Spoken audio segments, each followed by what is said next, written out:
NYYST. This is New York, Yankee sports talk. Swinging for the fences, knock it out the park. This is New York, Yankee sports talk. Christian and Chris, of course SGR. This is New York, Yankee sports talk. Homie, New York, Yankee sports talk. Record, rain or shine, grab your shades and umbrellas. NYYST, you're hanging with the fellas. Welcome back. This is episode 296 of the NYYST podcast. We're live on NYYNewsTV. I'm your host, Christian, as always, joined by my co-host, Chris. Yo. What's up, bro? Nothing good. Do you have anything that you want to talk about? Honestly, I have a lot. I honestly don't want to talk about this team today. I'd rather talk about almost anything else than spend the next hour and a half talking about the train wreck that is the New York Yankees. Because today, if you missed it, congratulations, you're the real winner here. You don't have to sit through this shit. The Yankees lost in Oakland 4-1 after losing yesterday 3-2 in 11 innings. The A's basically said, "Here, Yankees, sweep us." Threw out two pitchers with an ERA over 6, both games. The Yankees managed to score one legitimate run in 20 innings.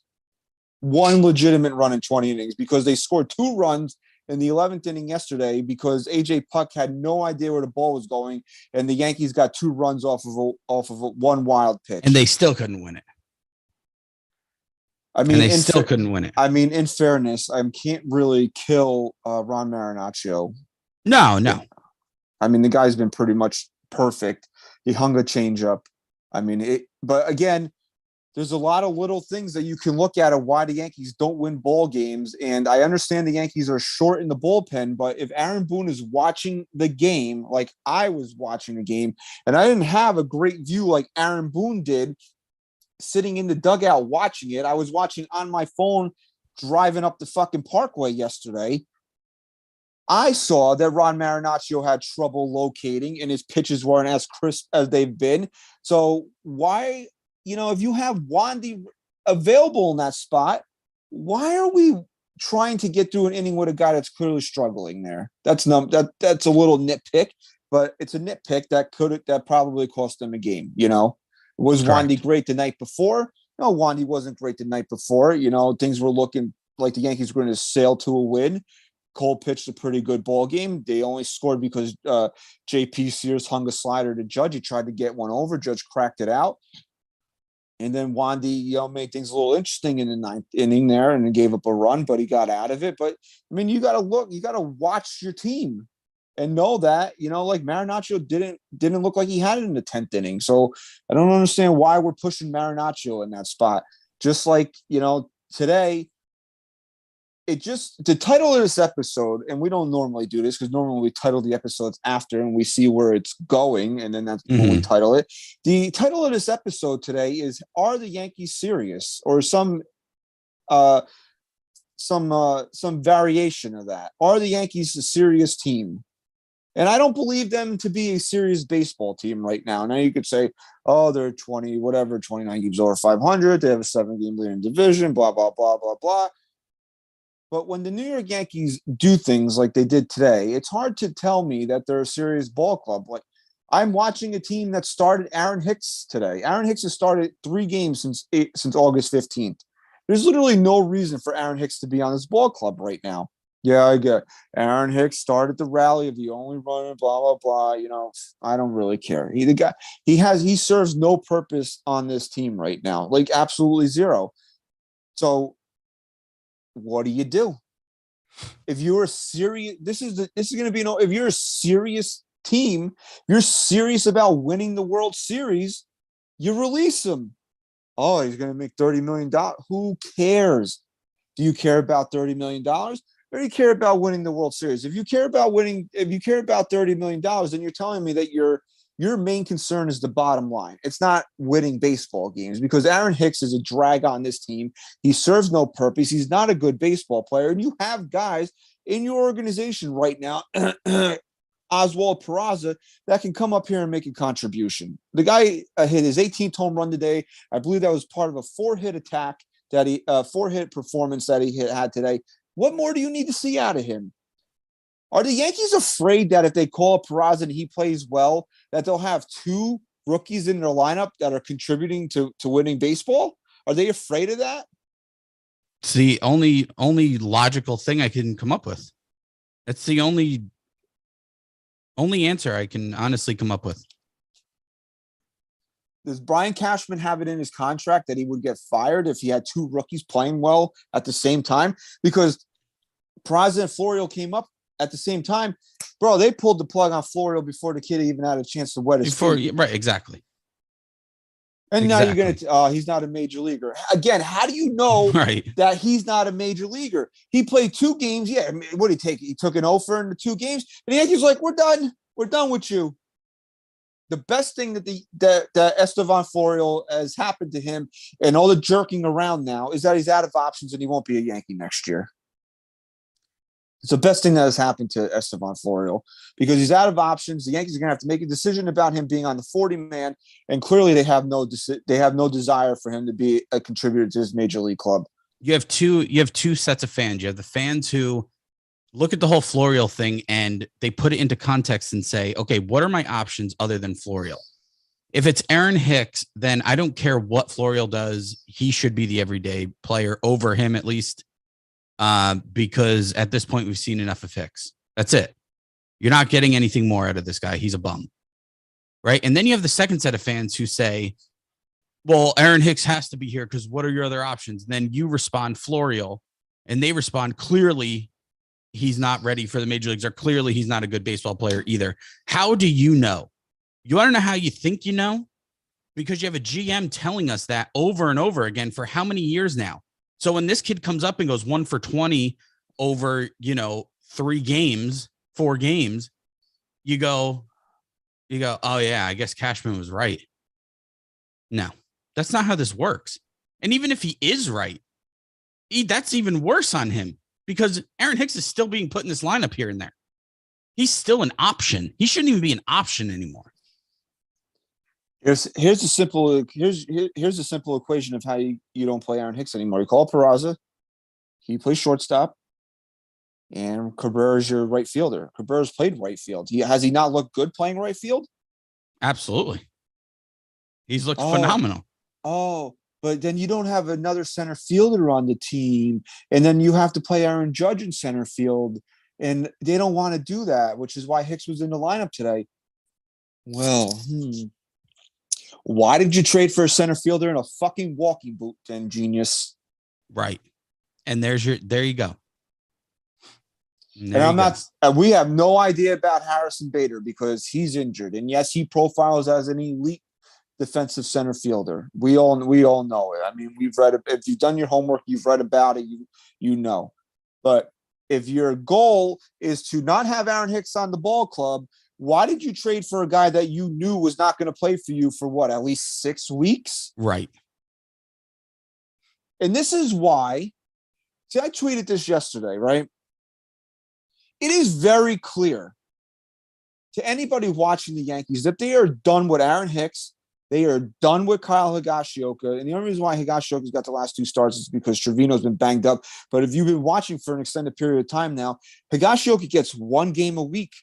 Whereas not even, a month and a half ago, was he not playing 2-3 times a week? He was pretty much sharing time with Trevino, and now he's relegated to 1 day a week because catchers don't play every day. He's played the last 2 games because Trevi's been banged up, and that's just what it's been. Okay, they're clearly done with Higashioka. They're clearly done with Aaron Aroldis Chapman as well. Clearly. You blame him? No, I blame them for not. Honestly, these are smart decisions on their part to be done with these players. What they're smarter Yankees now is why are they still on the team? Aaron, I don't know why I keep saying that. Aroldis Chapman, either he's the dumbest son of a bitch in the world that got the world's worst Bic jailhouse tattoo, or the Yankees are really trying to get creative with these fake IL stints. That he has an infected leg from a tattoo. Listen, I mean, how does that even happen? Number one, I tweeted a picture of a a stick-on tattoo. I think it's just all a ploy. I think they just made him put one of those little tattoos on that your kids put on, the thing, and they just went, okay, it's infected. IL. What's the worst that's going to, honestly, if the Yankees said to, instead of putting him on the IL, Yankees were like, you're done, get out of here, DFA. What's going to happen? What in the worst case scenario, what's going to happen to the Yankees in regards to Aroldis Chapman if he got DFA'd yesterday? Honestly, I'd actually stand up and applaud a little bit. What's the worst thing that's going to happen? Do they think Aroldis Chapman's going to go to the Astros and close out Game 7 of the ALCS? Yeah, I'd actually. Do they really think that? Honestly, do they think that would happen? I mean, because if you're worried about that, you're worried about the wrong thing. And you're not putting your 26 best guys out there because this guy he's lost. The Yankees. Here's the thing with Aroldis Chapman. Did the Yankees not give him the opportunity to regain his form? Well, yes, they did. Yeah, and then they did. And then what happened? What happened with Aroldis Chapman? And then he blew it. So why is he still on the team?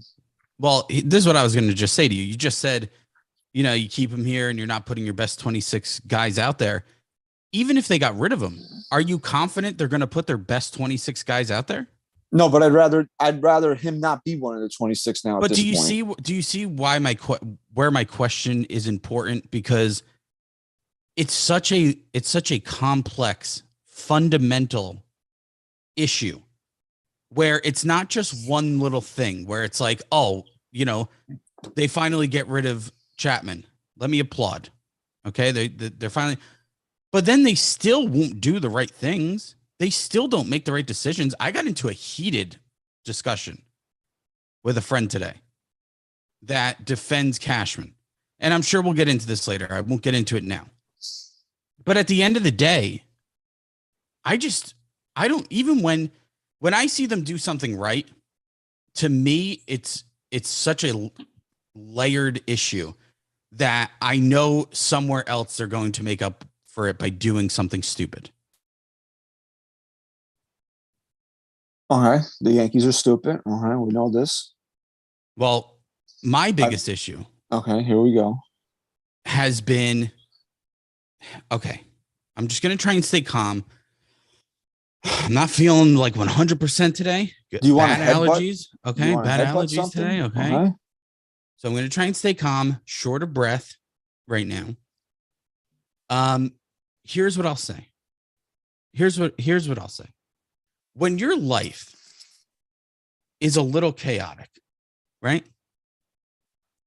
Do you try to add more to your plate, or do you try and simplify things a little bit? I usually smoke a lot of angel dust. That's a good idea too. We don't have angel dust available today. Okay. So do you add more things to your plate, or do you try and simplify things and maybe slow down a little? Normal people would try to, simplify things. Okay. And if you go to, you know what a successful day looks like for you. Uh-huh. And you wake up and you do that routine, and it's a really successful day for you. You feel good. You get a lot of work done and whatever. Do you go to sleep at night going, how can I change things up tomorrow? If you finally found some success again, you're feeling better. You're feeling really good for a while. You feel like shit. And then you put something together and you say, okay, I finally feel good again. Do you go to bed that night and say, now what can I change tomorrow? Or do you say, let me try this a little bit? Okay, I changed my underwear. Okay, and besides the underwear, do you change what you do that day? Do you Probably. try to maybe build on a little more success? Yeah, okay. Okay, so that's called consistency. That's called, hey, here's what works. Let's keep going. Okay? So let's start with the simplifying things. Simplifying things means let's get back to the fundamentals. Let's put a fucking lineup together that makes sense. Let's put guys in positions that make sense. And let's see what happens. Now, they put out one of their best lineups on Thursday. Stanton's finally back. All right. And what happens? This team explodes. Okay, it could be any given day that they explode, but they're coming off a good series against the Mets and they win. What do they do the next day? What do they do? Honestly, I don't remember Friday. Would you go? Okay, so here's the better question. After Thursday, would your thought be to change anything? No. How can I change the lineup tomorrow? No, that would probably be the furthest thing from my mind. But we know that this is not what the Yankees do. Okay, now this team can go off the rails just like the show can once in a while. Okay. If shit's going off the rails, if you're losing to the worst team in the American League, rails of cocaine, or actually before this is the drug show. Before they started to look like they were a baseball team again against the Mets, this team has been in the last 60 games or so has been a train wreck. So how do you get back to some consistency here? Well, you can put out more consistent lineups. Okay. You can put guys in more consistent positions. This is true. Okay. So in 4 games against the A's, here's some trivia for you. In 4 games against the A's, how many times did the Yankees have the same 1 through 3 in the lineup? Oh, probably 0. Once. Oh. How about 4 through 6? Oh, you mean they'd have it twice then? No. Yeah. They would have it in 2. They can't have something. You can't have something at the same time one time. Sorry, 3 different games of 3 different. Okay, so you're right. Two of them were different. How about 4 through 6? I don't know. You tell me. 0. Because it seemed like that they were different every game. 0. 7 through 9, 0. How about positions? How many positions only had one guy play it? And I'm not counting catcher because Trevino apparently couldn't play. I'm sure he's fucking begging to play, but the Yankees are telling him he's banged up, so he needs to rest. So out of 7 positions. Did LeMahieu play third base at all? No. Did Cabrera? No. All right, so Donaldson played third base the whole series. Okay, so that's one position that had only one guy at it. Well, we know IKF and Cabrera both played shortstop. Okay. They had DJ and the fucking turd Gleyber Torres play second. Yeah. Mm-hmm. LeMahieu played first base at least once this series. We know, and right? Correct. So we know they had multiple right fielders. They had multiple center fielders, and Benintendi's the only one that played left. So 2 positions. Does that sound like consistency to you? Now, let me preface by asking you this. Is this a team that needs to get fucking cute and creative? Are they in search of something because they lack the talent? No. Why do we only have 2 positions with 1 fucking guy and 0 lineup consistency? At some point, you have to step back and say, maybe we look so inconsistent and bipolar because we're being managed that way. Whether that's from Boone or from who we know it's from, Cashman. Well, this has been a problem for how many years now? So I mean, too many. So when is it going to change? Never. And this is my argument.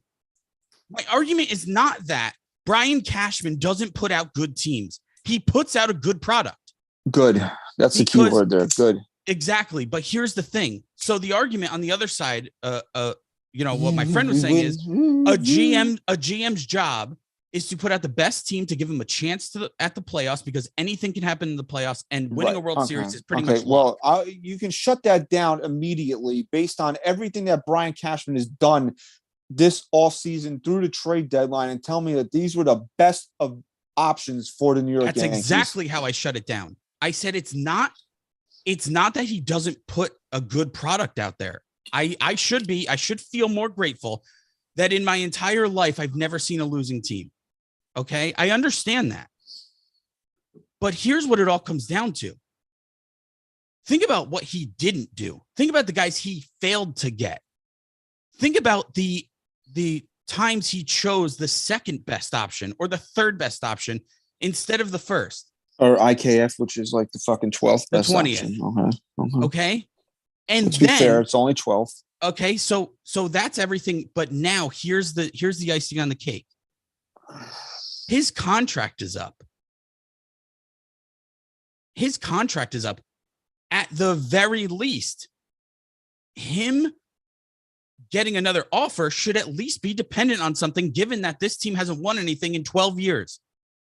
True or false? Agree or disagree? Okay.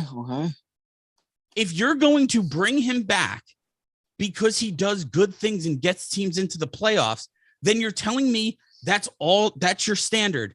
And that tells me that you put business over everything else. You see, when George was alive, and I'm going to turn into one of these motherfuckers now. Corny. No. Because I'm going to make a real point. George was alive. I'm going to make a real point now. George was alive. I'm going to make a real point because we have an owner. Or like Stephen A. Smith. Stephen A. Smith thinks Hank is alive.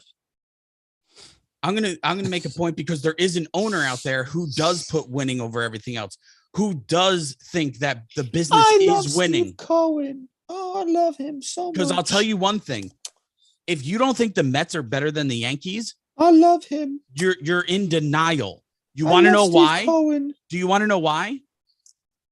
Because they have the two best fucking pitchers on the planet. The two best pitchers on the fucking planet. We couldn't even get Castillo. I didn't know that. Meanwhile, our ace has been missing pretty much all year. Oh, so now you say the Yankees shouldn't have got Garrett Cole? You're gonna be one of those people? Absolutely not. Oh, that's where this is going. I know that train. That train's Everyone never make late. note. Christian's an asshole. He doesn't want to admit when I'm right about things. And that train's never late. Garrett Cole shouldn't have been a Yankee. Here we go. See, there's certain things that I will always defend Cashman on. I will always defend him on signing Cole. I'll actually defend him on the Hicks deal. As crazy as that sounds, I thought it was a very team-friendly deal. Ugh, God damn it. Why? There's certain times when the players have to fucking show up. Sonny Gray, I'll even give him when he got Sonny Gray. I actually like the move. But there's too many things now. There's too many things that if you're going to tell me Brian Cashman is going to get another contract regardless of what happens this year, then you're telling me that we're a bunch of idiots watching the same thing over and over and expecting a different result. And we're not going to fucking get it. Okay. We're not getting it. Okay. I don't know what it would take for Brian Cashman not to be offered a contract to return. So it's coming. It's nothing. Zero. Here's what it would take. Brian, you want to be the GM next year? No. Okay. That's what it would take. Why would he say no? He wouldn't. Someone just brought up the Robbie Ray thing. I always completely forget about Robbie Ray. I mean, Jesus Christ. The list just goes on and on. Robbie Ray in regards to not trading him for Clint Frazier? No. Signing him to what should have been an easy no-brainer. Yeah. Reigning Cy Young Award winner only wanted $23 million. You have no starting pitching. I bring up the Carlos Correa thing, and everyone's argument to me is, well, they have hopes in Volpe, and they just wanted to stopgap. Okay. You can have both because he's going to opt out. He's going to opt out of his fucking contract. Did you not see the contract the Twins put together for him? Oh, wait, but the Twins couldn't do that unless something else happened. What was it? Yeah. Oh, they had to get Donaldson off the books. How did they do that? Yeah. Brian Cashman. And how much is he paying? How much is he paying? He can't be paying him more than the reigning Cy Young Award winner, is he? Oh, yes, he is. Okay. Yeah, and he did it to get fucking IKF. That's the crazy part, bro. He did it to get IKF. And you want to know what's worse? What's worse is, honestly, Cashman should be taking Trevino out to dinner every weekend because Trevino should not be half the player he is. He didn't get Trevino.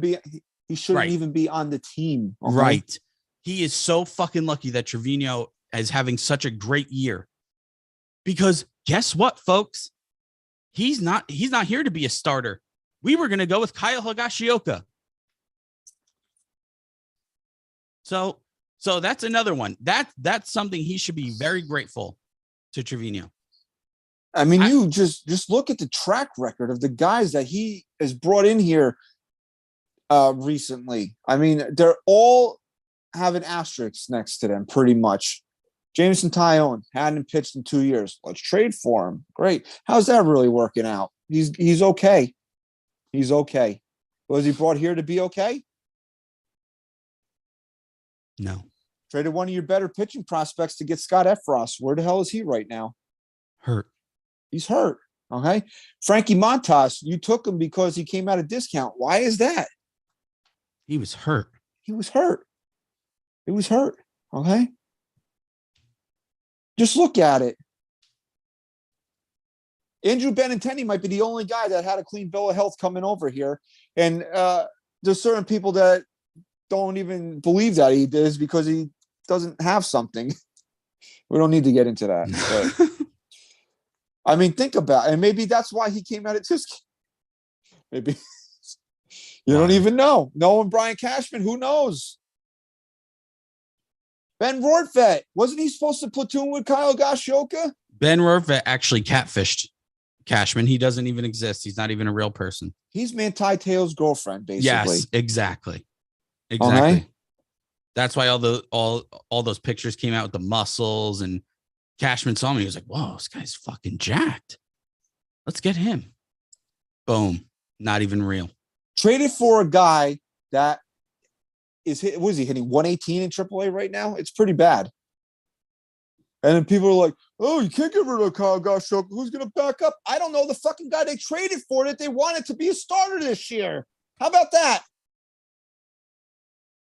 He had 169 and 89 at bats last year. And Brian Cashman is like, yes, that's the guy I want behind the plate. So what's the fucking problem right now? Because once you get to October, you're only going to have one catcher anyway. And the way the Yankees are playing, it's going to be 3 games and out, maybe 4.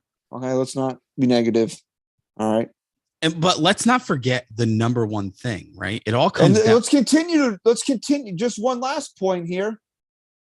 We had to trade from our pitching depth. Okay.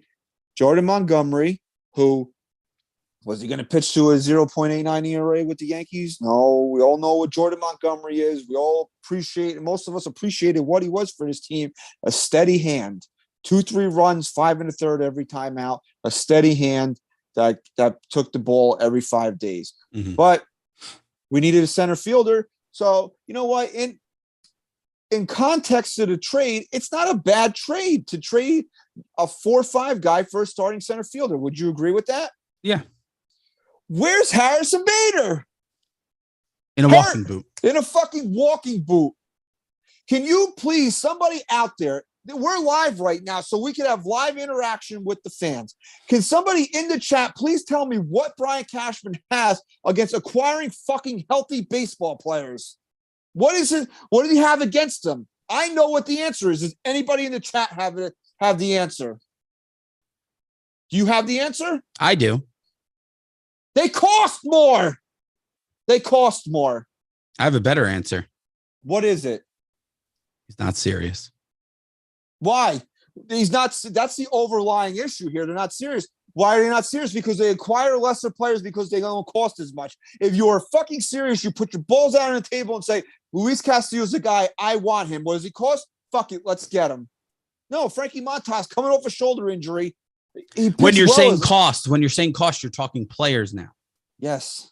Right, because everyone says like, oh, he's cheap or how's cheap. I don't think the Yankees have one of the biggest. Right. They're not cheap financially. They're cheap in a sense of they don't want to risk getting hurt in the long run to do what matters now. Because they know as long as they keep the safe business model going, that they're going to stay relevant. And us fools are going to stick around because there is still a chance they win a World Series. I'm not saying there's not.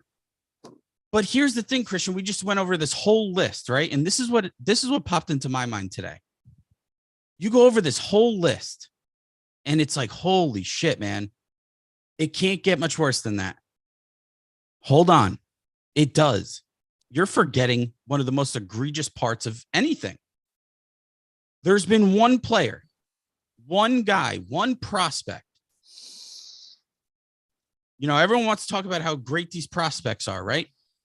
We've said in the last 6 years, there's been like one guy who's panned out and been a real superstar. Who is it, Christian?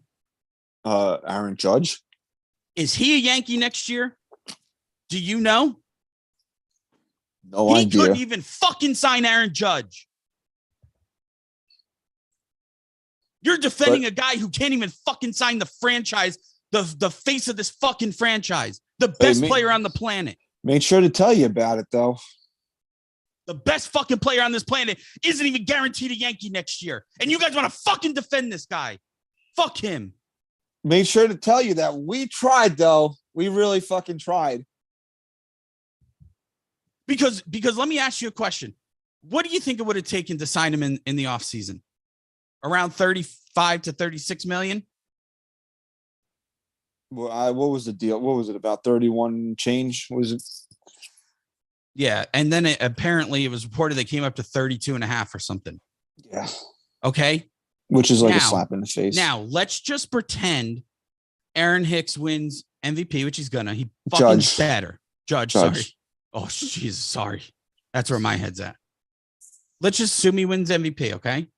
And that he goes to Cashman and says, before I go to free agency, I'm willing to let you sign me. What do you think that number is going to be? 38 now, maybe? Mm-hmm. If he's at 36 now, maybe 38. 39. He's not a stupid guy, though.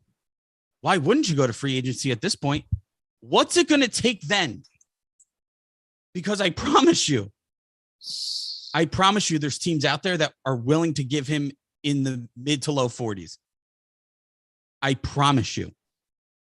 There are teams willing to give him a stupid deal. A, because he's the best player on the planet right now. And B, because no one loves anything more than to spite the Yankees. So where is the logic here? Where is the logic? And where is anyone optimistic that they're going to get this done? All right. I mean, if you're using any type of logic, how could you feel confident at this point that they will get anything done? The guy's going to either come really fucking close or he is going to break this record. And you know the Yankees are going to fucking sell the hell out of it. T-shirts, fucking pins, whatever the fuck they can slap a logo on, okay? And then you're going to tell me that you can't afford to sign him at the end of the year? And that you're stupid enough to... Let me tell you this right now. Julio Rodriguez has played half the season in Major League Baseball, okay? Half. And the Seattle Mariners have basically committed $400 fucking million to this guy. Which, stupid on him, by the way. Actually, no, sorry. Wrong. If he were more established, maybe I'd say stupid on him. My only thing with that as a player is look at how much more guys get paid each and every year. I don't know, bro, but if somebody handed you $400 million, how you exactly? No? As a kid, this kid could turn. Look at Torres. If you looked at Gleyber Torres from 2019 in his first real full year, you'd say this kid's going to be a fucking superstar, just like we thought. Look what a train wreck Fernando Tatis has turned into. Thank God for him. Right. I mean, he signed that deal because he wouldn't get anywhere near that now. But that's just the point. Seattle's like, we have a star in our hands. Let's not let him go anywhere. Someone in the chat said, and I just want to address this. He said we made him a fair offer, is what he wants to say. Yes, we understand that. We know we completely understand that. But you had a player who you made the face of your franchise say, nah, I'm going to bet on myself. Is that deal still fair now? Don't think so. Do you look like the idiot? We've said this numerous times, and it gets repeated. Things that get repeated on this show are repeated not because we don't have anything else to say. It's because they're fucking true and they need to be said over and over again. Aaron Judge played 6 weeks in Major League Baseball, and the Yankees are like, you get a shrine in the outfield. Mm-hmm. Your whole section.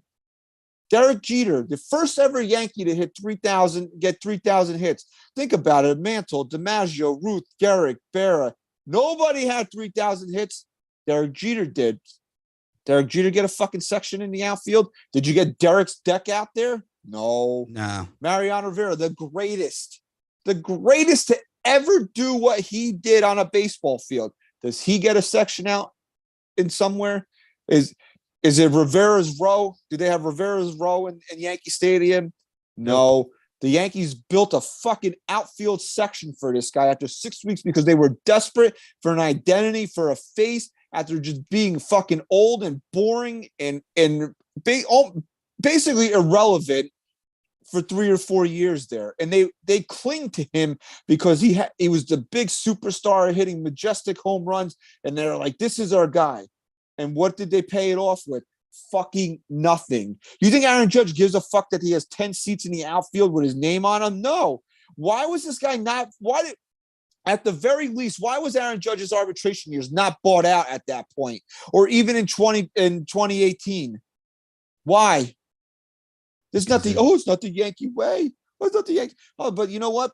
You made sure to buy Aaron Hicks's arbitration years out, and now we have to sit here and fucking look at him for 3 more years. Why? Because it was cheap. It was a cheap thing to do. Because you knew you were going to have to go out there and pay Aaron Judge real fucking money. But the Yankees were like, nah, let's ride this thing out. See what happens here. Now comes time to pay the fucking piper here. And they're like, all right, here's a fair deal. A fair one. More money than you and I can ever fucking comprehend in our lifetime. And that's what Brian Cashman was playing on in that fucking press conference on opening day, that no matter what happens this year, put a black cloud over the season before one pitch was even fucking thrown, because he had to go out there and say, we offered Aaron Judge whatever the hell the numbers were at this point, right? He said no. He's the bad guy. And you know what, Chris? And I said this on the show before, and it's true, because if that got leaked, excuse me, if that got leaked and it was like, as a guy that works his ass off for way less money than fucking Aaron Judge is making, as a common fan that has to go out there and spend $300-$400 to go to a baseball game, you're like, wow, what a scumbag. He really doesn't want to be a Yankee. But that little fucking weasel had to go out there and rub it in your nose and try to get you to turn on him. No. You fucked up, and now you want us to take your side. It doesn't work like that. It doesn't work like that. That was a little smarmy douchebag move that the Yankees pulled on opening day to get you on their side, when all they had to do was shut up. And I guarantee you a lot more people, myself included, would have probably been on their side for saying, if Aaron Judge really wanted to be a Yankee, how could he turn this money down? But they had to go out there and puff their chest and be like, we offered him this. Great. Now he's going to hit 60 fucking home runs, and he's going to go play for the Giants or the fucking Mets, which is really going to be a fucking slap in the face, because if he's in fucking Queens, we got to look at that every fucking day of our lives. Or guess what? He's going to come back on opening fucking day next year. Good job. See, here's the thing. Our boy Hirsch just said it's just a business to Hal, and I touched on that before. Here's the thing. It's okay to sit here and have an owner that sees this as a business. It is a business, right? But my point of bringing up George didn't see this as a business either. That was my point of bringing up George before, was not to say, oh, George used to be like, no. My point is that George Steinbrenner didn't own the Yankees to lose money. Exactly. But my point is, to George, the business was winning. Okay. But sometimes, and I'm not saying I agreed with how he went about it all the time, but sometimes winning everything means risking a lot. And that's where Hal is not putting winning as the business. Hal has this business model set up with a guy who's been here since 1986, who knows what he's doing, and has successfully made money for this team year in and year out, still giving them a chance to win a World Series by putting teams out there that are making the playoffs. You know what the Yankees remind me of? I don't play a lot of cards, right? But it reminds me of, you're sitting at the blackjack table, right? You got 20. And that's when you might want to push it all in and go for it, because you got 20, right? The odds are probably in your favor to win that hand, right? Well, you can't really bet after you have 20, but I'm going to let you keep going. All right, let me keep going. You can't bet. You're mixing up poker and blackjack, but I like where it's going. So like I said, I don't play a lot of cards, okay? Just go. We're all on board with you here. But the dealer's showing that ace, and it puts a little bit of doubt in your mind So you only put a couple of chips to the middle of the table. Right. Instead of going for it, and you might bust, you might lose. But the play right there is to be aggressive and go for it, but you don't, and you back off. And that's right. And then Yankees, guess what? And then guess what? You get to play blackjack all night without losing any money. You get to keep playing. And that's what the Yankees do. The Yankees are willing to go to this level, but they're not willing to go all in. Right. Because they've shown it time after time again now. Exactly. To win a World Series. I don't play a lot of cards, so shut up, everybody. To win a World Series means you got to make some big risks. I thought the analogy was good in my head. It was good. It was good. It was a great analogy. And no, I'm being serious. It was, because you're dead on there. To win everything, to win big, you have to bet big. And sometimes when you bet big, you take a big risk that in the future, in a few years from now, you might hurt from it if it doesn't pan out. But guess what? When you prioritize winning and you see what kind of talent you can have and what talent you do have, when winning is everything, when winning is the business model, you make those risks with your eyes closed. And you're not going to see that from this regime. You're not going to. Someone before said they're never going to win with Aaron Boone as manager. No. They're never going to win with the guy who hired Aaron Boone as manager. I think the problem, go back since Aaron Boone's been the fucking manager of this team, maybe even in the last 2 or 3 years. The problem is not Aaron Boone. You could sit there. People like to give him a cute nickname. They call him Bubbles because he sits there and chews gum and blows bubbles out in the dugout, and all this other shit. He's not the problem. It's the way the organization is run. Okay, you want to fire Aaron Boone? I'm not going to argue with you. I think you're wrong because I don't think the guy deserves to lose his job for doing his job. He's doing everything he's being asked to do. No matter what you do, you fucking collect garbage, you bag groceries, you're a Fortune 500 CEO, you're a day trader, whatever it is you do, you wipe old people's asses, whatever it is that you do. If you do everything to the fucking letter of what your boss asks you to do, and some jerk off walks in off the street and says, "Hey, you should be fired," you think that's fair? You're doing everything that you're being told to do by your boss, and somebody thinks you should be fired. You were hired here to have that mindset, to have that. It's like sitting down at an interview and the business telling you what their philosophies are, what their goals are, and how they want to go about putting them forward and succeeding in whatever way they have in their mind. And they hired Boone because he was the guy who was on board with it all. And he's implementing it now. You've seen it. Can he do things better on his own? Yeah, sure. And we've seen that from him. We've seen a lot of good things out of Aaron Boone. But this is what you're getting. And if you think him being fired is going to change anything, it's not. This is what they want, folks. This is the business model. I'm not saying everything in-game decisions are not Aaron Boone. Like when it comes to, going to some guy in the bullpen. But what it is it's from the top down of, we want to go matchups based off analytics.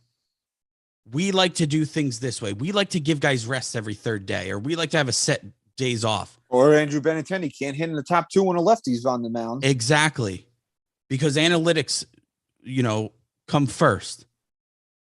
That's the game plan. If you think Aaron Boone being fired is going to change that, it's not. They're just going to find someone who also agrees with that and implements it the same way. There's one person that needs to go, and that's Brian Cashman. And that's the only way, the way that the New York Yankees are run is going to change, is if there's a different general manager in place. Okay? And I don't remember who wrote it, but they thought they were breaking fucking news this week. Sources, Brian Cashman expected to be offered to come back as a Yankee GM. Do you think anybody that watches this fucking team day in and day out, anybody that covers this team day in and day out, that has been a fan of this team for the last however many years that Hal's been running the team, you think that's breaking news to us that he's going to be offered to come back irregardless of how the season ends? No. The Yankees could literally not win another game the rest of the year and not even make the postseason, and I would still put it at 90% he comes back next year. And here's the thing. And what does that say? What does that say about this team? It says that they think we're all fools. Okay. But here's the thing, and I want to make this clear. Part of this business model is, if it's implemented correctly, we will be relevant. We will make the playoffs more times than not. And once you make the playoffs, anything can happen. We've seen teams that were not the most equipped to win the World Series. It's ironic that never happens to the Yankees, though. It's ironic. Right. It is ironic. But what I'm saying is, I'm not sitting here saying it's impossible, or else I just shouldn't watch the team. My point is, we're seeing something over and over and over again. And so even when we've seen so much failure, because to us, failure is not winning a World Series. When we've seen so much failure, yet nothing changes. And beyond nothing changing, they actually doubled down, rehiring Aaron Boone and giving Cashman another contract at the end of the year if they don't at least win a pennant. That's doubling down now. They didn't even take time to fucking think about it, Chris. It was like 6 days after they lost in Boston, they brought him back. Exactly. They didn't even think about it. So my point is, failure to us is much, much, much different than failure to the front office of the New York Yankees. That never used to be the case, but it is now, and it's going to be so long as this regime is in place. And we have to understand that. So I'm not saying it's impossible. Anything can happen when this team makes the playoffs, and I agree with that. But you cannot sit here and tell me with a straight face that this team's goal, this team's objective, is to put the best, most well-equipped team out there to win a World Series. It's not. It's not, and I don't care how many times you want to say it. So if you're fine with just making the playoffs and seeing what happens, then hey, good for you. That means you're a lot less angry than most of us. But I'm not okay with that. And I never will be. You know, it's funny because last week we recorded and the Yankees just came off one of the worst homestands I can remember, but they won right before we recorded. So it was a lot more positive than it probably should have been. But now, after the way that this team just, I don't want to say they didn't try, but it just looked like they didn't put any effort into trying to win, because you're the Yankees, bro. You have enough good bats on this team where the pitchers that the A's threw out there, you should accidentally score 3 runs. They almost did. They almost did. And you score 1 legitimate run in 20 innings. I mean, that's pretty pathetic. And Clark Schmidt, I don't want to get on him. I mean, we all wanted him in the rotation. But that's your audition today? I mean, come on, dude. You gave it 4 runs to a team that's basically a double-A team. Like, honestly. There's maybe 1 real good hitter in that lineup. 1. The rest of them are all hitting 220 or lower. I mean, you got Domingo Germán took a fucking no-hitter into the 7th inning last night. He looked great. And you know what? I don't ever want to say anything nice about this guy. And every time I rip him on social media, people are like, are you ever going to forgive? I don't have to fucking forgive him for anything. Okay. What he did was deplorable. I have no fucking need to forgive somebody that does shit like that. Okay. But I'm going to talk about him as the baseball player. You can't say that the Yankees would be in any better position with Jordan Montgomery instead of Domingo Germán, because outside of 1 start that he got roughed up since the trade, he's been good. He's been really good for this team. He has the most punchable face I've ever seen in my fucking life, and I just want to fucking jump through the TV and choke the shit out of him. Okay? Mm-hmm. But as a pitcher on the mound, he's done everything that you could want this team, that this team could have wanted out of him. And he's probably exceeded expectations. You know who else did that? Who? Jordan Montgomery. Okay. Okay. All right. So take one, lose one. It's my point. For every good thing, there's 3 negatives. For every move the Yankees make that makes sense, there's 3 that don't. And that's just the way, man. And it's not changing. And after, I know it's just 2 games and they looked good before this, but it's like the reason why we're so frustrated is because the reset button isn't hit. I don't care if they win 100. I don't care if they came into the season and won 140 games. The only way we're hitting the reset button on our anger is when this team's holding up a fucking World Series trophy again. At least if they're playing in October when the World Series, at least raising a pennant.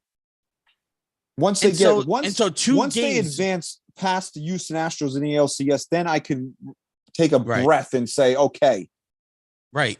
And at the very, very least, maybe my anger would be, tamed if I could sit here and say, okay, it hasn't happened yet, but I'm confident this team is the team that's equipped to beat the Astros this year. I can't even say that. I know Katie Sharp, who does a great job and was one of our earliest guests on the show, pointed out the Yankees have like a .359 winning percentage in Oakland in the last 10 years, which is like their worst for any opposing ballpark. I mean, yeah, we understand the Yankees are atrocious in Oakland. It doesn't give them an excuse for how bad they were the last 2 days.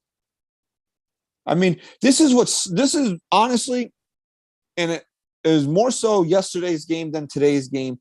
But yesterday's game is what I said this yesterday is what scares the living shit out of me come October.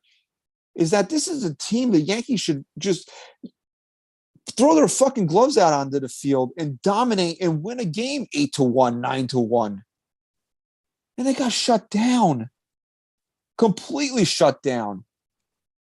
And how am I supposed to feel confident when they're staring across the they're staring at the mound and fucking Justin Verlander's out there?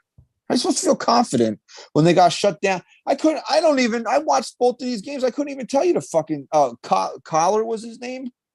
Toller? What was the fucking Aller. And what was it? Martinez today? I believe so. I don't even know. Dude, these guys came in with an ERA combined over 12. You scored 1 run off of them. And here's the thing, dude. You win. How many games in a row was it? 4, 5? 5. 5. 5. You're feeling good again. All right. You have 5 nice wins. You have a really, really tough loss last night. And you say to yourself, okay, we just came off a really shitty stretch of baseball. We can't flush that down the toilet. We need to go out there today with our best team and win a ball game. Oh, but Skip, we got the kid out there. We got Schmidt out there. It could be tough. Okay, so we better put out our best lineup. Does your best lineup include Aaron Hicks? I know where you're going. Especially when you have to play Kyle Higashioka. I know where you're going with this. My only retort to that, and I can't believe that I'm even remotely defending this in any way, is that he played in place of Gleyber Torres. But okay, so a good for a bad right in itself in one move.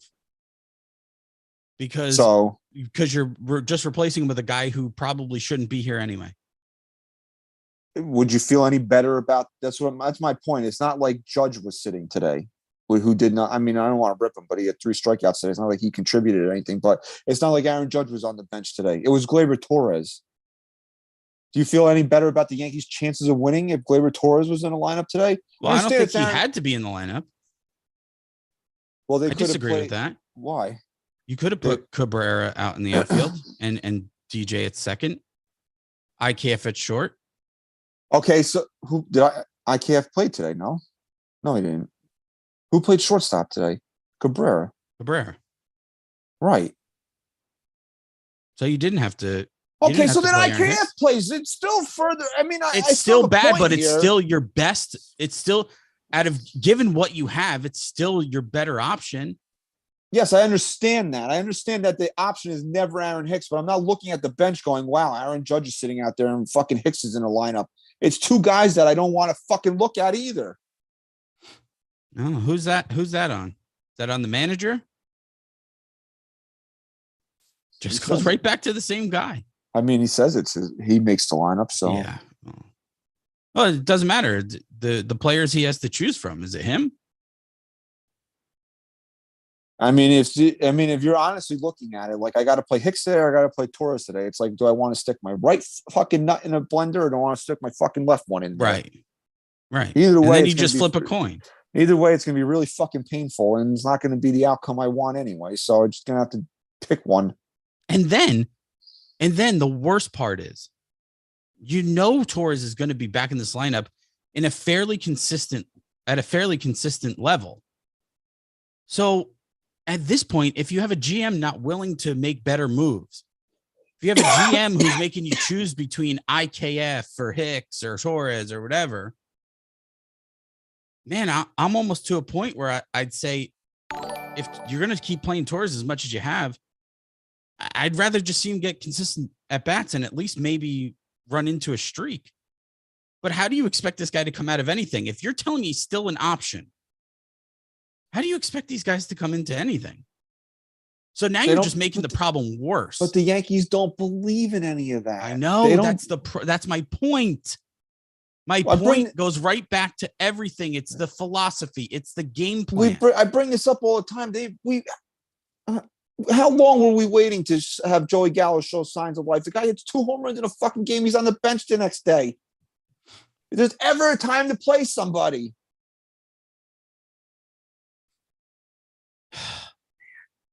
When did Stanton sit? The day after he came back?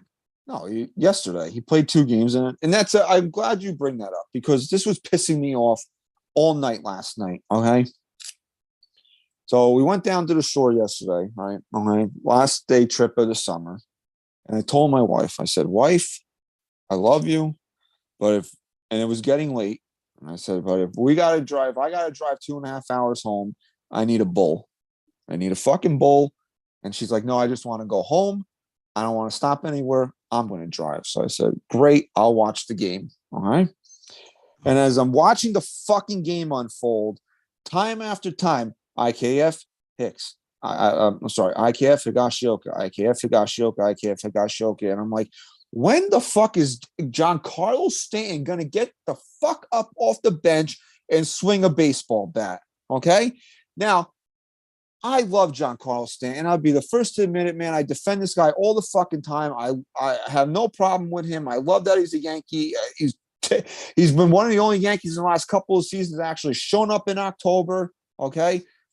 No issues with G. But if you mean to tell me that this guy DH 2 fucking days and he can't swing a fucking bat one time that third day, he's useless to me. He's absolutely useless to me. In a game that you should be embarrassed to fucking lose, you can't get Giancarlo Stanton up off the fucking bench. Now you have options, okay? You wanted to tell me last night Trevino was unavailable. They needed to rest him because of his foot, whatever. Okay, I said that. I said that in the chat. Okay, fine. I understand Higashioka's got to play. You don't really have a backup catcher. You didn't have an option for fucking Isaiah kind of Falefa last night. You didn't have that option available. Really? Or is it because you were afraid to play Giancarlo Stanton 3 days in a row? Something might happen. If he's that frail, get rid of him then. And I'm not, and I hate when people say get rid of Giancarlo Stanton, but you can't trust him to take one at bat in that third game, then fucking get rid of him. But we know that will never happen, Chris. Why? Why will that never happen? Even if it's the right thing to do, why is Giancarlo Stanton going to see every fucking last day of his contract as a New York Yankee? Why is that? Because they owe him a lot of money. They owe him a lot of money, bro.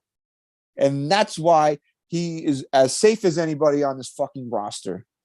Because if they can't bear to get rid of Aaron Hicks, how do you think they're going to fucking try to get rid of Giancarlo Stanton?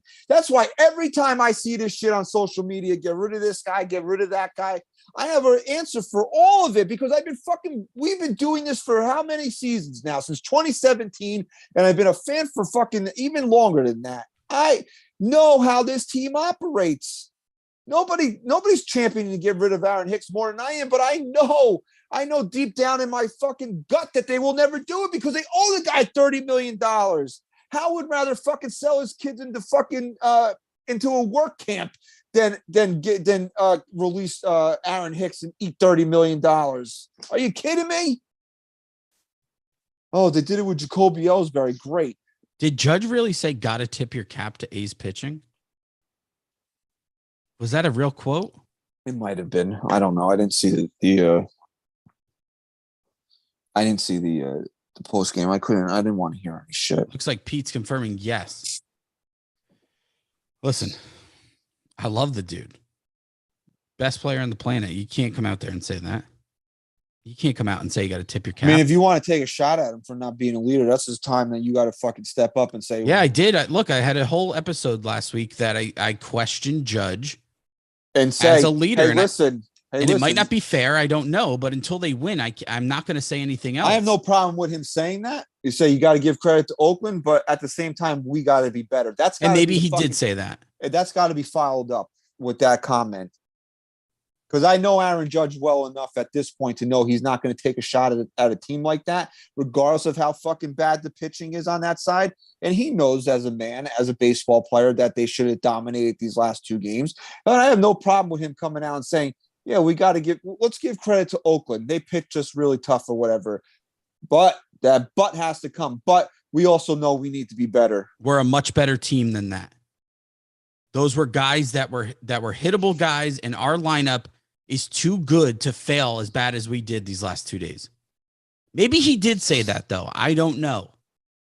So if I'm going to rip Judge, which again, I did in some sense last week, I need to, if it's going to be something on like a quote or something, I need it in full context. So I'm not, to just that in itself, that sentence, if it wasn't followed up with, but we really failed and we're way better than that and we need to play better baseball, then, it's definitely questionable. It's really embarrassing the way they played these last two games, man. It really is. One, anything can happen in 162 games. You're playing a 4-game set on the road. You can eat one of these games, but twice in a row to pitchers this bad, and you're telling me you're a serious World Series contender? You're not serious. Not serious. You're not serious. And I saw some dumbasses, and that's the nicest way I can phrase it, saying, "Oh well, Houston lost 2 out of 3 to the Orioles this weekend." Does anybody pay attention to how good the Orioles actually are? That I believe they're actually a game out of the postseason spot right now. Yes. The A's are on pace to lose 112 games, I believe. Oakland's one of the. In my entire life watching baseball, this is as bad of a baseball team as I've ever seen in my life. Train wreck. And the Yankees are telling you, we're going to win a World Series this year, and they just went and lost 2 games to them. 2. Let's play a game. It's called If the Yankees Were Serious About Winning a World Series. I like this game. Oh, this sounds like a real good game. I'm interested in this. Okay. I'll start.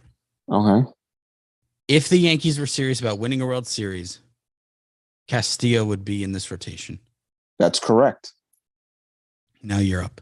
Okay. Well, if the Yankees were serious about winning a World Series, Aaron Hicks would not have a roster spot right now. Okay. That's a good one. If the Yankees were serious about winning a World Series, IKF wouldn't have been our starting shortstop at the beginning of the year. All right. If the Yankees were serious about winning a World Series, Oswald Peraza would be on the fucking roster right now. And the list just goes on and on. Goes on and on. Oswald Peraza, prize prospect. Can't put him in a trade. Can't play him either. I don't Wild. understand. I don't understand. I just don't get it. I don't get it. I can't trade him. Cannot trade him. Can't trade it. Can't play him either, but can't trade him. And how many times do we have to go down this road? Clint Frazier should be the fucking poster boy of why you should trade somebody while somebody wants him. Oh, Correct. Jackson. I'm sorry, Jackson Frazier. Jackson. Don't want to trigger him. No triggering. Oh, man. Wild. These were Brian Cashman's words when it came to that player. I didn't make this up. I didn't see somebody else say this. This was Brian Cashman's words. Legendary bat speed. Then when were we ever really treated to that legendary bat speed? Called up, called down, sent down, called up, sent down. Played well, didn't matter. Fuck you, sent down. Can we have somebody calls him up? Brian, this is a random GM. I don't even have to give you my name. I already know the answer. Can I have Clint Frazier? I got this player that I know that you fucking need. Can I have him? No. What ended up happening to Clint Frazier? Did the Yankees get anything for him? No. All that legendary bat speed. What happened to that? Did the Yankees get a prospect back? Did they get somebody at least they could replenish their farm with? You know, maybe a project that we might see in the bullpen in a couple of years. Did we at least get that from him? Come on, tell me we at least got that. From him. Did we get another guy here that we could ruin in the minor leagues and never give him a chance? No. Did we at least get that back? You know, that I could hear his name bandied about, and then we never see him, and then no, tell me we at least got that back. No, the Yankees designated him for fucking assignment. In a year in 2019, when the Yankees desperately needed starting pitching, and yes, Robbie Ray was not the Cy Young Award winner that year. He was an average major league pitcher, but the Yankees needed average major league pitchers in 2019. Did we trade Clint Frazier? Nope. The white whale. This is all you need to know about Brian Cashman. Who's his white whale? Cole. Garrett Cole. He had him in his hands right out of college. Right out of high school. He was in his hands. And Cole was like, you know what? I'm going to go to college. I'm going to fuck bitches in college, okay? Okay. Amy doesn't know me yet, but I'm going to go plow some hose in college, right? Okay. And then I'm going to be a total cuckboy to my wife. Okay. But I'm going to go do this college thing right now. All right. Okay. Says no to the Yankees. Cashman's heartbroken. He's like Charlie Brown. You know, the sad music plays. Charlie Brown walks around with his head down. Mm-hmm. That's Brian Cashman after Garrett Cole decides to go to college. He has the opportunity to trade for this kid, right? There's opportunity to trade for him. All he's got to give up is Miguel Andujar and Clint Frazier. That's all he's got to do. And he can have him. Chasing him. Wouldn't fucking do it. Would not do it. And we're the idiots here that think that he's actually going to pull the trigger on acquiring somebody else when the guy that he's pined for a fucking decade, he wouldn't even give up two guys that he fucking hates. Kamikaze Crush wants to know if Cashman has a long-term plan. I don't know if you're late to the show, but the answer is yes. The answer is yes. Him and Hal have a long-term plan. It's put a relevant team out there as long as we can to make the playoffs, because then we can close our eyes and cross our fingers and any other superstitions you want to do and hope that we catch some luck and win a World Series. And in the process, we don't have to do things that might hurt us in the long run. That might be a gamble that doesn't pan out. Instead, we're going to do that with players that are a gamble right off the bat. Instead, we're going to do that with guys like Montas, who we should give him credit. He looked very good his last time out. But the point is not him pitching well. The point will never be him pitching well. Even if Frankie Montas goes out there in Game 7 of the ALCS this year against the Astros and shuts them down and they win, The point is never Frankie Montas and what he's going to do. The point is Brian Cashman is not stupid. And in the moment, he's not the best available guy. He's not the guy that if you're serious about winning a World Series, that you're taking in that moment. Is that fair? If Frankie Montas is the guy who wins everything for the Yankees, you can give credit to Cashman, fine. But don't sit here and tell me that he made that move because he thought that was the best move for this team to win a World Series. It wasn't. Castillo was the move. He chose not to get him. He got Montas because, hey, maybe he'll be just as good. Hey, maybe he'll help us win a World Series. A serious GM gets Castillo. A GM who maybe gets lucky to win a World Series gets Montas. And that's all you need to know. So that's why I say they win. If they win a World Series, it's in spite of Cashman, not because of him. So if you're telling me that the Yankees didn't have the chips to get Luis Castillo, and we knew that, and that's why they got Montas, I could be like, all right, okay. But we know they do. They do. We know that they do. And they didn't want to. So enough with the bullshit. We say this all the fucking enough with the bullshit then. You don't want to trade these guys. I want to fucking see them now. Enough. Yep. You don't want to trade them. I want them in fucking uniform. I want them up here helping me. Because I said this from Jump Street. If you're going to tell me that IKF is going to be this, or Andrelton Simmons, who got designated for assignment, I don't even know where the fuck he is right now. If these were my options to play shortstop on a team that you're going to have the balls to tell me is going to be a World Series team, why is Oswald... You froze on my end. Huh? I don't know if you're still frozen. Can you hear me?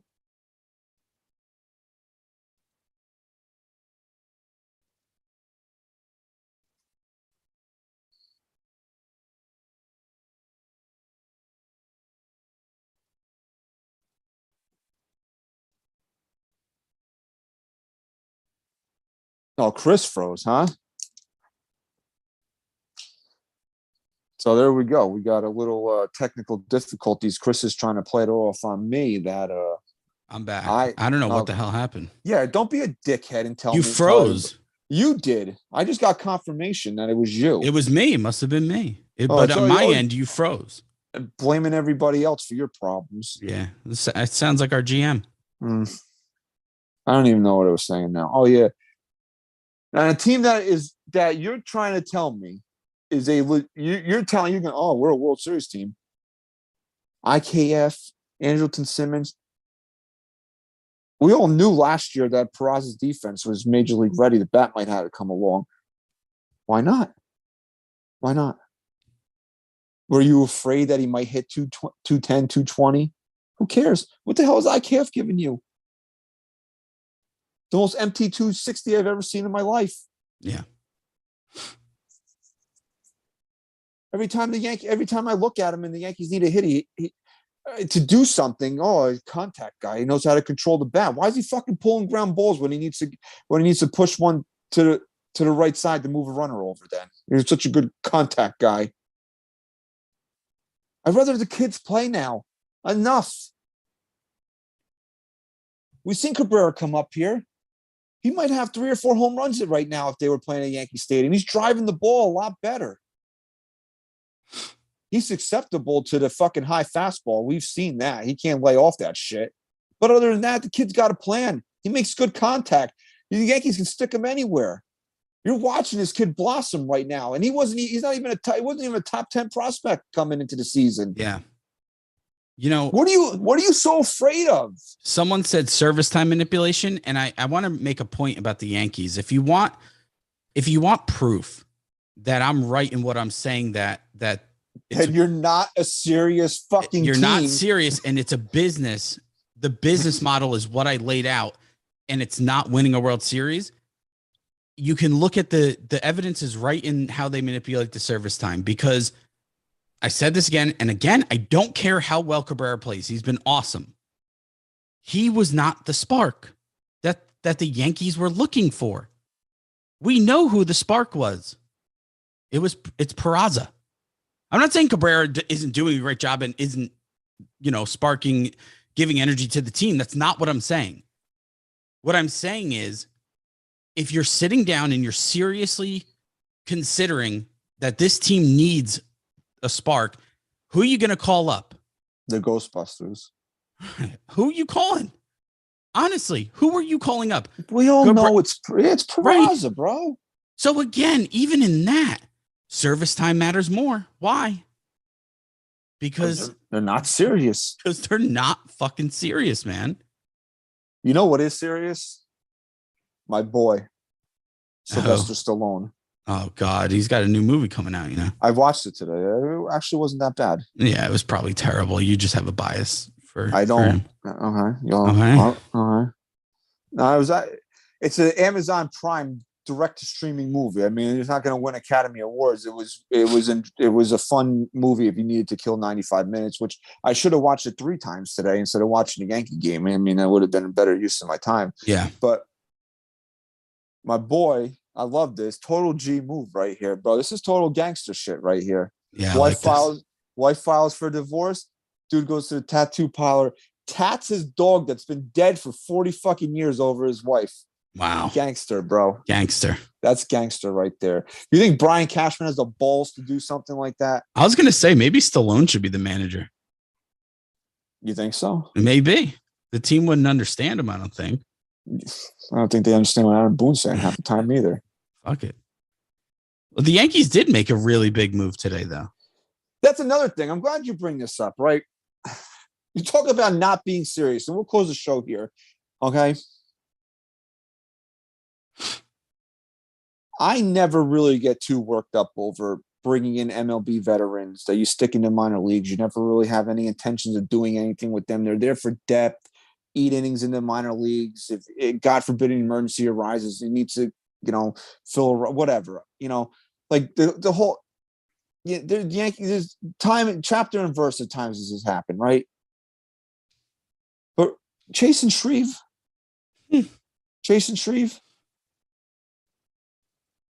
Now you talk about it doesn't matter. He's just going to sit there and maybe eat some innings in AAA. You'll never see him. But why? It was the whole thing with fucking bringing Greg Bird back this year, and the Yankees released him. God only knows where the hell he is now, too. You're forgetting one more. You're forgetting one more player. Who else did they bring back? Today? No, not today. This year. Who? Tyler Wade. All right. I actually thought Tyler Wade might have a role, but thankfully they brought up Cabrera instead. Imagine. Honestly, dude, you want to talk about like losing your shit. If they would have fucking brought up Tyler Wade for Cabrera's role, then that would have been like the ultimate, like, fuck you, we don't care move. People are confused in the chat and think that Stallone got divorced because of the dog. No, the dog was dead for years. He had a tattoo of his wife. If anybody knows Buttkiss, the dog from Rocky, the original Rocky movie, Buttkiss, that was his dog in real life. He loved that fucking dog. The dog's been dead probably 35 fucking years now, okay? And he got the dog's face tatted over his wife. After they got divorced. No, they're not divorced yet, they're but getting divorced. She filed for divorce, and he's like, yeah, watch this, bitch. Right. Oh, I can't say that. Misogyny. Yes. Misogyny. I can't say that. Correct. Okay. Correct. So. It just shows you how unserious they are. There are probably 50 fucking guys that have the same number, the same track record of Chase and Shreve. The Yankees could have brought in here to stick in AAA. Oh, let's bring Chase and Shreve back. Why? It just shows you how unserious things are. And another thing, this guy Banda, is that his name? This fucking guy that pitched today, Banda? Yeah, I think so. Aaron Boone yesterday, when they placed the Rollers Chapman on the IL, they're like, well, Holmes will be back on Monday. We're just going to play shorthanded. And then they fucking signed somebody today. Do they not know what they're going to do day to day? I don't know, man. And I understood it. Like, you're all the way out in California. Why are you going to fly somebody that's in Scranton or Somerset all the way over to to be there for a day. I understood it. It wouldn't have really been fair to whoever, right? I got it. It actually made sense. And then they sign a guy with a 6-year rate to stick in the bullpen. You just said yesterday you're playing shorthanded. What fucking changed? It's just unserious. Unserious. You have no idea what's happening day to day. Christian, the players don't even know where they're going to be batting in the order day to day. You know, I'll end with this. And it goes back to my original point at the start of the show. When the Yankees are slumping, and there's certain players who you can say this more than others, of course, Torres in particular. But when the Yankees are struggling offensively, have you ever seen a team with less approach than the New York Yankees? I can't say that I do. Can't have. Okay. Now here's my follow-up question. Do you have a different approach as a leadoff hitter versus maybe being the 6th or 7th guy? No, of course not, Chris. Come on. Right. You should be smarter than that. Do you have a different approach batting 4th than you would batting 8th? No, everything. Lineups are circular. Lineups are circular. You know, people think lineups don't matter. They do. And my first, at least I would try it. Okay. If I see a team that's struggling offensively with no approach, my first thing would be, well, maybe if I put out a more consistent lineup every day, these guys can show up to the ballpark prepared and have more of an approach at the plate that's just instilled in them. And people don't take that seriously because it's like, you know, the argument back to me is a lefty was pitching and Benintendi, you know, shouldn't have been leading off. Okay, then he bats second. Right. Like, so why does that make him 6th? I just, look, I played baseball a long time, not saying I had any talent anywhere near being a Major League Baseball player. But I played enough in my life to know. Play with yourself enough that you know. Okay. That consistency and repetition breeds success in a baseball player more than anything else. Consistency and reps. When you yank. Okay. So we have guys playing all different positions every day. We have lineups that are not the same ever. We have guys being benched when they don't need rest. When do you think you're going to see better approaches? You're going to see that when you actually have an approach yourself, when you prepare your players and you arm them with what they need to show up prepared. And that's knowing their role. It's great that the Yankees are versatile. I'm not saying it's not. But you use it in ways, you utilize it in ways you don't have to. You don't have to be creative. There's a lot of talent on this team. There's a lot of holes still, but there's a lot of talent where we saw how good they could be. And then you just get creative and it's like you don't stop. You don't stop. No wonder Torres doesn't have an approach. Not only is he not seeing consistent pitching now, but he's put in a different spot every day. He's put in spots he shouldn't be in. No wonder Donaldson looks lost. The guy's batting in a different order, spot in the order every day. No, he's just washed up, bro. Come on. Or he's washed, and he's washed up. My point is, there's really 1 or 2 guys here that see consistent pitching all the time, that have consistent approaches and put in the same spot almost every game. And they're 2 of the best hitters on this team. No, I know. Who's the other one? Stanton. When Stanton's on, he's on, dude. But when Stanton's slumping, he gets in the worst slumps. Are you batting him 8th? No, you put him out there the same spot every day. Why? Because it's Giancarlo Stanton. You don't have to fuck around. You also don't have to fuck around with Benintendi. He's a great hitter. Leave him where he's been successful here. You brought Andrew Benintendi over here to be the antithesis of what Joey Gallo was, a contact guy, a guy that makes contact at a high rate and is not going to go out there and is home run or bust. And then Yankees immediately were like 6th, and he struggled. Why? because he had to change his approach bat in 6th. He was in an RBI spot. Oh, there you go. Then the Yankees were like, okay, why don't we bat you 1st or 2nd? And then he got hot. Oh, what a fucking shocking thing that happened. And then the Yankees were like, lefty 6th, and then he's been pretty crappy the last 3 games since they changed it again. Now, granted, they put him back, but it only takes one game to fuck everything up. Would you say your approach at the plate is different when Aaron Judge is on deck behind you, or you think the pitcher's approach is or Aaron pitching Hicks to you is different when Aaron Judge is behind you versus Aaron Hicks? But no, it's not about that for this team. It's about what are the numbers. Let's put aside everything that we just saw. What are the numbers? What did the computer say is the best chance we have? And let's just do that. And that's the team you're watching.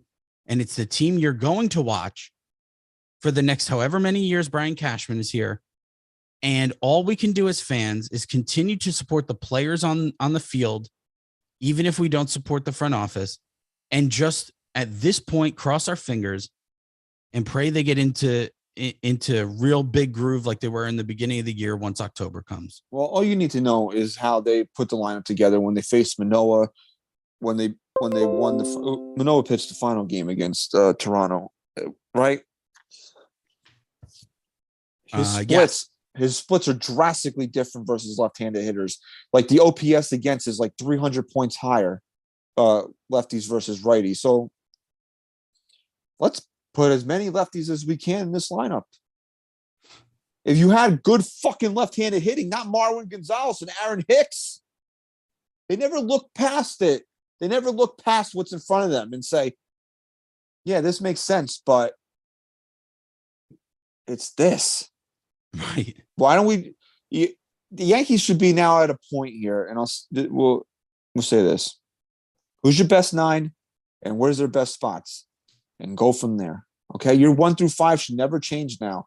LeMahieu, Benintendi, whichever way you want to flip it, those are your top 2.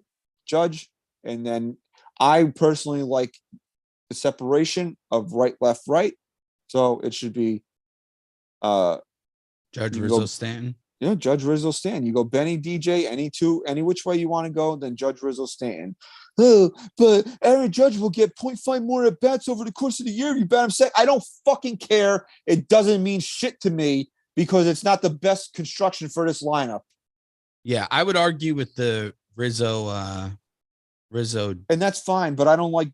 I just don't like Stanton and Judge back to back. For me, I just don't like it. I don't like it. And I understand you don't want to drop Stanton to 5th. You want him in that cleanup. I'm not going to give a big fight over it. Me personally, that's what I would do. Okay. And that's fine. And here's the thing. Either way, I'm not going to argue with it as long as the Yankees commit to it. Stick to it. Exactly. It doesn't mean that not like it doesn't guys work here and there. And not that it doesn't work one day and you got to go away from it. Sometimes it doesn't work at the first time that it happens. And right. Chris, how many times? I'm not making fun of you, not trying to get personal here, but did you score with your wife the first time that you tried? No, it took me a while. Did you give up because it didn't work the first fucking time? If I gave up, I certainly wouldn't be married to her. And is it apples to apples comparison? No, but is it make sense that just because something doesn't work the first time you give up on it? The Yankees are like, nah.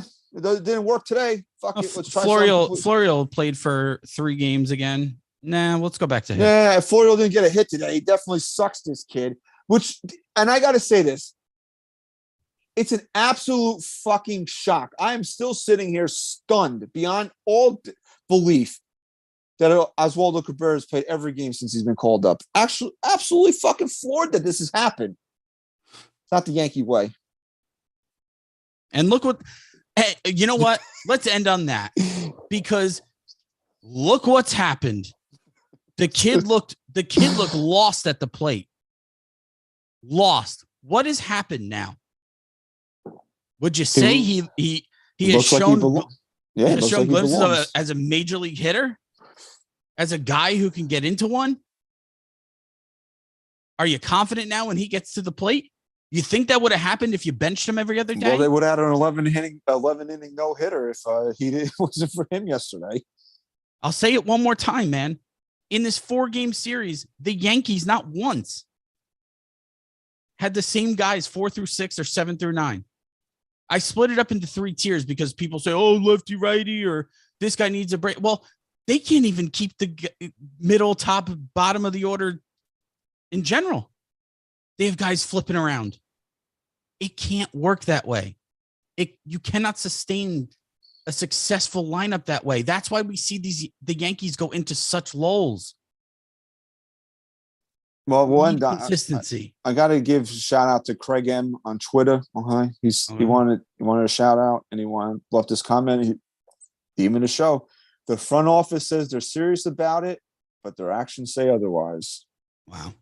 I actually thank you for reminding me. I have to shout out Michael Soto. Juan is it Juan's brother? It could be. I didn't ask yet, but you didn't do the genealogy on that. I want to form a relationship first before I get personal. But he said his son is a fan of mine. His name's Michael. He's 13. Oh boy. Show's definitely not appropriate for you, and I apologize. But Mike, you're the man. Thanks. So please go to @NYYNewsTV. The next event is coming up, the sequel. Okay. The Yankees might fuck all this up. We don't really know. I mean, the lead is still 7 in the division, I believe, because Tampa won today, right? Mm-hmm. So the Yankees are up 7 games in the division. I mean, I really hope that this is safe, but I mean, I can't say with any certainty here, but it's planned for game 1 of the ALDS, October 11th. Party out in Brooklyn. You go to @NYYNewsTV on Twitter. Okay. You click the link, get your tickets. You party with NYYNewsTV, food and beers. Include it in your ticket price. Watch the game. Watch us watch the game. All right. Please do that. Go to @NYYST_podcast. Follow us there. If you watch on YouTube, subscribe to the channel. Okay. You're still here. Like the video. Okay. And if you listen to us on Apple Podcasts, please leave a 5-star rating and review. We'll be back next week on Labor Day, okay, when the Yankees are actually playing a major summer holiday. Wow. What a shocker. The odds. Okay, so thank you very much for your continued support of NYY News TV and NYYST. Thank you very much for listening to episode 296. Chris, say goodbye. Peace. Before it hits the front page.